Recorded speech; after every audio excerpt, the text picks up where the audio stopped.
मानते हैं वो मुझे बहुत मनीष ज्यादा। कश्यप जी को कैसे देखते हैं? मनीष कश्यप जी के साथ जो इस कुछ दिन पहले जो हुआ, तो इसमें क्या लगता है? मनीष कश्यप जी या तो पार्टी ज्वाइन किए इस वजह से उनको ऐसा हुआ, या पार्टी को छोड़ दिए इस वजह से ऐसा हुआ? पार्टी ज्वाइन किए थे इसलिए, पार्टी छोड़ दी तो बहुत अच्छा, गुड भैया, है ना?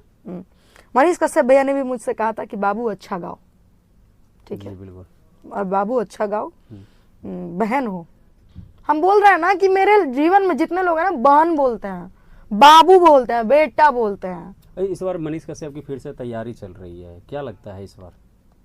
जंग की तैयारी हो रही है, जीत मनीष कश्यप तय है, जीत तय है। ऐसा और नहीं हर कि- चीजें बोली नहीं जाती है, जी। कुछ कुछ चीजें करके दिखाई जाती है, वो करके दिखाएंगे। अच्छा, जो पिछले बार चुनाव में उन्होंने तैयारी किए थे और फिर बैठ गए और एक पार्टी से मिल गए, बाकी बहुत लोगों का उनसे दिल टूट गया था, बहुत उम्मीद ये था बात है, उनसे। वो घूम घूम के माफी भी तो मांग रहे हैं ना, हाँ। कि हमको माफ कर दीजिए, घूम घूम के माफी मांग रहे हैं। देखिए, एक बार गलती सबसे होता है, और मनीष भैया से भी गलती, अगर उनको लग रहा है गलती हुआ है, वो खुद कह रहे हैं, तो मनीष भैया को माफ करना चाहिए और एक अच्छा उनको एक मौका देना चाहिए।